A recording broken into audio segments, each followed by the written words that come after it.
बार देखा गया है कि बहुत सी विवाहित महिलाएं अपनी सुहाग की चीजों को दूसरी विवाहित महिलाओं के साथ बांट लेती हैं। लेकिन क्या आप जानती हैं कि इस तरह की आदत आपको जिंदगी भर का पछतावा दे सकती है? तो चलिए जानें कि इस सुहाग की निशानी कौन सी चीजों को अन्य महिलाओं को देने पर क्या बुरा प्रभाव पड़ेगा आपकी जिंदगी पर।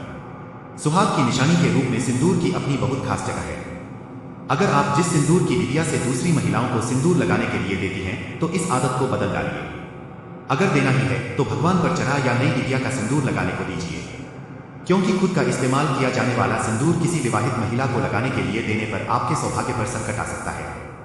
शादी के दिन पहनी गई चुन्नी, पीली साड़ी किसी को भी भूल कर भी पहनने के लिए नहीं देनी चाहिए, क्योंकि ऐसा करने से आपका सौभाग्य छिन सकता है। सुहाग की निशानी में बिंदी का भी अहम स्थान है। अगर किसी रिश्तेदार को बिंदी की जरूरत है तो नई बिंदी दें। माथे पर लगी बिंदी उतार कर देने का अर्थ यह है कि आप अपने पति का प्यार बांट रहे हैं, इसलिए कभी भी भूल कर ऐसा न करें। बहुत बार देखा गया है कि कपड़ों से मैचिंग करती चूड़ी पहनने के चक्कर में महिलाएं एक दूसरे के साथ चूड़ियों को बांट लेती हैं, लेकिन ऐसा करना बहुत गलत है, क्योंकि चूड़ियों की खनक सौभाग्य का प्रतीक होती है। ऐसे में अगर आप अपनी चूड़ियों को बांटती हैं तो यह अशुभ लक्षण है। सुहागन स्त्री के लिए सुहाग की चीजें होती हैं जिन्हें किसी भी स्थिति में एक सुहागन महिला को किसी भी दूसरे व्यक्ति को नहीं देना चाहिए। इन चीजों को साझा करने से न केवल उनके जीवन की ऊर्जा प्रभावित हो सकती है, बल्कि इनका सीधा असर उनके दाम्पत्य जीवन पर भी पड़ सकता है। कहते हैं कि अगर एक बार आपकी शादी हो जाए तो अपने सुहाग का सामान न तो किसी को देना चाहिए और न ही किसी के साथ साझा करना चाहिए। यही नहीं, ऐसा भी कहा जाता है कि आप जितनी बार अपने सुहाग की चीजों का इस्तेमाल करती हैं, उतना ही आपके वैवाहिक जीवन के लिए अच्छा होता है। सुहागन स्त्री के लिए सुहाग की चीजें होती हैं जिन्हें किसी भी स्थिति में एक सुहागन महिला को किसी भी दूसरे व्यक्ति को नहीं देना चाहिए। इन चीजों को साझा करने से न केवल उनके जीवन की ऊर्जा प्रभावित हो सकती है, बल्कि इनका सीधा असर उनके दाम्पत्य जीवन पर भी पड़ सकता है। तो आज की इस खबर में हम आपको उन्हीं चीजों के बारे में बताने जा रहे हैं। सुहागन स्त्री के सुहाग का अहम हिस्सा सिंदूर होता है, साथ ही यह काफी महत्वपूर्ण भी होता है। यह न केवल स्त्री के सौभाग्य और समृद्धि का प्रतीक है, बल्कि पति की लंबी उम्र की कामना का भी संकेत है।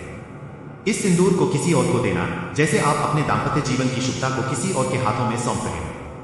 ऐसा करने से आपके वैवाहिक रिश्ते में खटास पैदा हो सकती है, इसलिए आपको किसी को भी सिंदूर देने से पहले 100 बार सोच लेना चाहिए। बिछिया को सुहाग का जरूरी प्रतीक माना जाता है। यह स्त्री की संजीवनी शक्ति और सौभाग्य का प्रतीक होती है। उसकी अपनी एक विशेषता होती है, इसे किसी और को देना आपके संबंधों की स्थिरता को प्रभावित कर सकता है और आपके जीवनसाथी के साथ आपके संबंधों में दरार का कारण बन सकता है। साथ ही अगर आप विवाहित हैं तो किसी भी हाल में आपको बिछिया नहीं उतारना चाहिए। सुहाग स्त्रियों के लिए चूड़ियां केवल साज-सज्जा की चीज नहीं होती है, बल्कि इसकी खनक पति पत्नी के रिश्ते को मजबूत बनाए रखती है। किसी भी हाल में आपको अपनी चूड़ियों को किसी और को नहीं देना चाहिए। इन्हें किसी और को देना आपके शादीशुदा जीवन में हानि पहुंचा सकता है और प्रेम की ऊर्जा को स्थानांतरित कर सकता है। विवाह के समय पहनी गई साड़ी सुहाग का अहम प्रतीक होती है। विवाह के समय पहनी गई साड़ी को एक नए जीवन के प्रतीक के रूप में देखा जाता है। यह एक महिला के लिए एक पवित्र वस्त्र होता है जिसे उसने अपनी शादी की शुभ घड़ी में पहना होता है। इसे किसी और को देना नहीं चाहिए। साथ ही इसे तीज त्योहार पर भी पहनना चाहिए। हिंदू धर्म में सुहागन स्त्रियों को देवी मां का स्वरूप माना जाता है और इनके सुहाग के सामान को देवी मां का आशीर्वाद समझा जाता है। इसलिए इन चीजों का संभाल कर रखना बेहद जरूरी होता है। मगर कई बार जाने अनजाने हम इस पर ध्यान नहीं देते हैं, जिसके चलते आपको खामियाजा भुगतना पड़ सकता है। हिंदू शास्त्रों के अनुसार एक विवाहित महिला के लिए सिंदूर ही उसकी सबसे बड़ी पहचान होती है, इसलिए सभी सुहागिन स्त्रियों को इसका सम्मान करना चाहिए। मगर कई बार हम सिंदूर लगाते समय ध्यान नहीं देते हैं और कभी भी मांग भर लेते हैं। मगर इसका सही तरीका यह है कि सिंदूर हमेशा नहाने के बाद सिर पर पल्ला रखकर भरना चाहिए। कई बार महिलाएं साज श्रृंगार करते समय अपने घर परिवार में मौजूद अन्य सुहागन स्त्री का सिंदूर भर लेती हैं या उन्हें अपना सिंदूर दे देती हैं, लेकिन यह बिल्कुल गलत है। ऐसा करने से आपका सुहाग बन सकता है और घर में कलेश हो सकता है। विवाहित महिलाओं को कभी अपना काजल भी दूसरों से साझा नहीं करना चाहिए। ज्योतिष शास्त्र के मुताबिक ऐसा करने से पति का प्रेम आपके लिए कम हो सकता है। वहीं वैज्ञानिक दृष्टिकोण से ऐसा करने पर आंखों का इंफेक्शन हो सकता है। सुहागन स्त्रियों को कभी भी अपने हाथ में पहनी हुई चूड़ियां किसी दूसरे को नहीं देनी चाहिए। ऐसा करने से आपका भाग्य कमजोर हो सकता है, क्योंकि चूड़ियों के साथ आपकी किस्मत भी दूसरी महिला की झोली भी चली जाएगी। 5 शास्त्रों के अनुसार विवाहित महिलाओं को अपने माथे की बिंदी भी दूसरों को नहीं देनी चाहिए। इससे पति की जान को खतरा हो सकता है। इससे संबंध विच्छेद का भी खतरा रहता है। हालांकि कुछ धार्मिक ग्रंथों के अनुसार अगर आपको मजबूरी में अपनी बिंदी दूसरों को देनी पड़े तो बिंदी को आप पहले पान या किसी अन्य पेड़ के पत्ते पर लगा दें। इसके बाद पत्ते में रखकर ही उसे दूसरी स्त्री को दें। 7 बिछिया को भी सुहागन की निशानी माना जाता है, इसलिए इन्हें भूलकर भी दूसरों को नहीं लेना चाहिए। ऐसा करने से आपका सौभाग्य छिन सकता है, इससे आर्थिक समस्याएं भी आ सकती हैं। 8 महिलाएं अक्सर अपनी शादी का जोड़ा अपनी बहन, सहेली व अन्य स्त्री को दे देती हैं क्योंकि वो इसे दोबारा नहीं इस्तेमाल कर सकती है। मगर शास्त्रों के अनुसार दूसरी स्त्री को अपनी शादी का जोड़ा नहीं देना चाहिए, इससे घर की समृद्धि प्रभावित हो सकती है।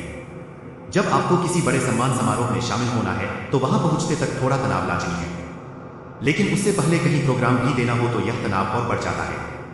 मेरे साथ भी ऐसा ही हुआ। 4 मार्च को मैं राजिम कुंभ में प्रोग्राम दी और 5 मार्च को दिल्ली रवाना होना था। अच्छा हुआ कि सब कुछ समय पर हो गया। यह मेरे जीवन का अनमोल पल है, मैं इसे कभी नहीं भूल पाऊंगी। कला के प्रति बरसों की तपस्या का प्रतिफल है, जिसके लिए मैं छत्तीसगढ़ वासियों की शुक्रगुजार रहूंगी। यह कहा लोक गायिका पूनम तिवारी नेता दें कि पूनम 8 साल की उम्र से ही लोक प्रस्तुतियां दे रही है। उन्होंने हबीब तनवीर के नया थिएटर में लंबे अरसे तक काम किया। इसके बाद खुद के लोक कला मंच में गाने लगी। दुख की बात यह कि उनके पति दीपक तिवारी का निधन लकवे के कारण हो गया और उनके बेटे की मौत हृदय रोग से हो गई। करती रही हूं हवाई यात्रा, पूनम ने बताया। हवाई यात्रा तो मैं कई बार कर चुकी हूं। हबीब साहब के साथ नाटकों के मंचन के लिए कई बार विदेश गए थे, इसलिए हवाई यात्रा का कोई नया अनुभव नहीं रहा। पूनम के साथ उनकी बिटिया बेला तिवारी गई हैं, जो उनकी देखरेख कर रही है।